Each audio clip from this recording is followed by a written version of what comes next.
Hai, saya Chandres. Welcome to my channel Sandura The Vlog. Hanya sekedar untaian cerita singkat dan sebaik kenangan agar bisa diingat di suatu hari nanti.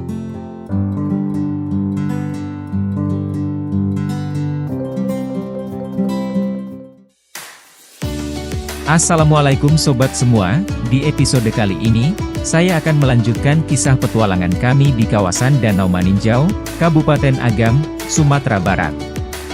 Ya, usai menengok keindahan alam Maninjau di episode sebelumnya, kami sholat zuhur terlebih dahulu ke Masjid Raya Bayur, masjid tua bersejarah yang tak boleh dilewatkan jika berkunjung ke Danau Maninjau. Penasaran? Yuk, ikuti saya.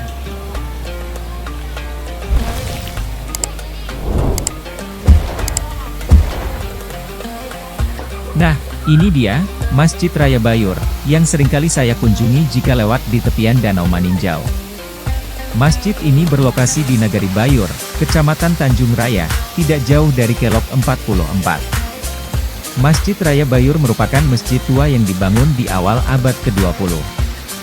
Arsitekturnya sungguh unik, dengan paduan bentuk pagoda Thailand, dan atap bagonjong khas Minangkabau. Atapnya dibuat bersusun tiga, mengikuti pola rumah panggung. Di halamannya, kita bisa menikmati kolam ikan, dengan suara air mengalir yang menenteramkan. Nah, kali ini saya akan menuju tempat berwudu di halaman belakang masjid. Di tempat ini, kita bisa menemukan kolam ikan lainnya. Beginilah suasana di dalam bangunan masjid. Yang paling saya senangi adalah, nuansa masjid tuanya yang masih kental, ditemani dengan ornamen-ornamen kayu yang menghiasi mihrab, dinding, dan juga langit-langit masjid ini.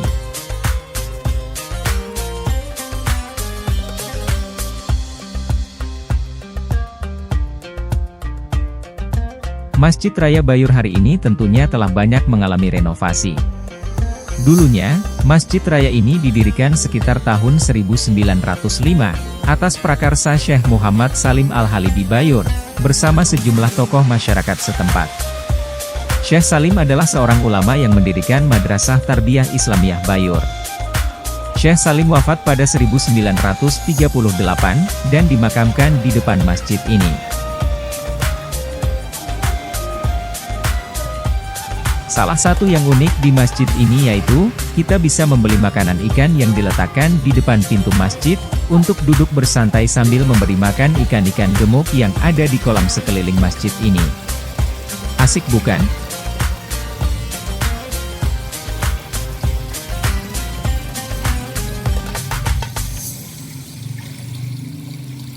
Ini gede banget ikannya. Nah, setelah kami semua selesai sholat dan menikmati nuansa Masjid Bayur yang tentram, kami melanjutkan kunjungan ke salah satu tempat bersejarah yang ada di tepian Danau Maninjau.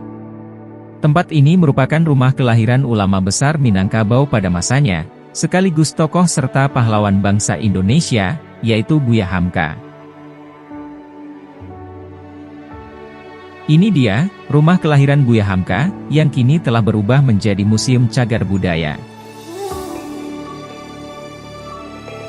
Haji Abdul Malik Karim Amrullah, yang dikenal dengan sapaan Buya Hamka, lahir di Sungai Batang, tanggal 17 Februari 1908. Ya, inilah rumah di mana beliau dilahirkan, yang saat ini terus dirawat dan dijadikan museum, sehingga dapat dikunjungi oleh siapa saja.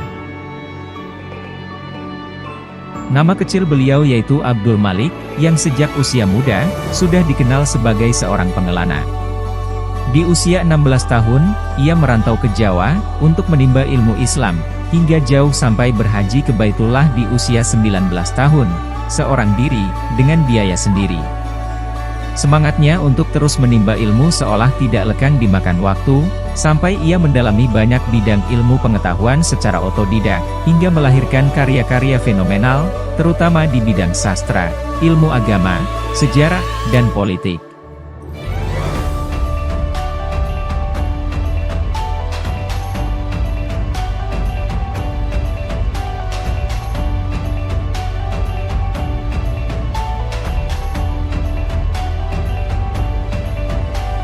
Abdul Malik adalah anak dari pasangan Syekh Abdul Karim Amrullah dan Syafiah, yang dididik dengan keras saat masa kecilnya. Di sini, terdapat berbagai koleksi benda-benda peninggalan beliau, seperti baju kebesaran, serta baju yang biasa beliau pakai sehari-hari, termasuk kain sorban ini.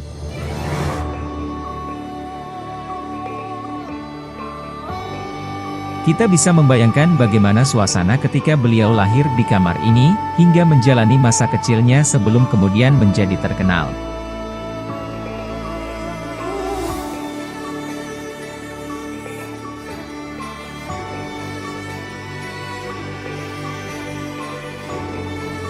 Di beberapa sudut, kita bisa menengok foto-foto beliau, saat sudah dikenal luas, hingga foto-foto lama di masa kecilnya.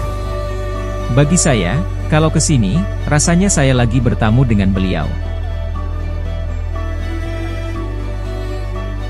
Hamka menikah dengan Siti Raham di usia 21 tahun, dan telah dikaruniai 12 orang anak.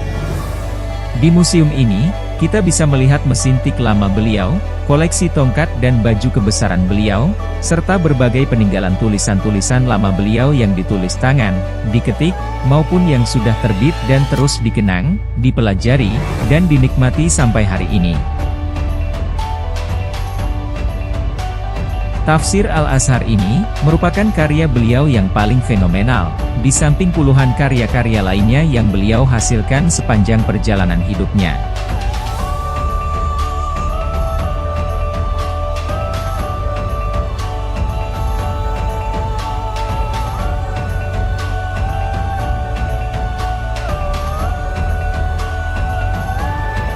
Beliau juga aktif saat pergerakan kemerdekaan melawan penjajah Belanda, mengawal berdirinya Negara Kesatuan Republik Indonesia, menyampaikan dakwah dengan lantang, sehingga kini, beliau diberi gelar sebagai salah satu tokoh pahlawan nasional.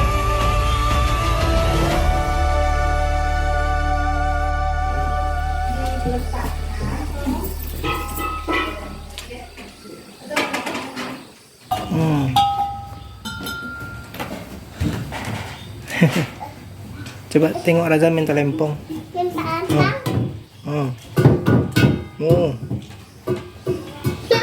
Lagi. Wis.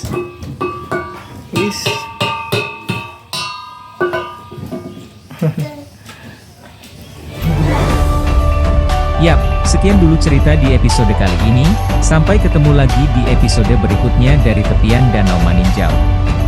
Terima kasih sudah menonton, dan jangan lupa like dan subscribe ya. See you!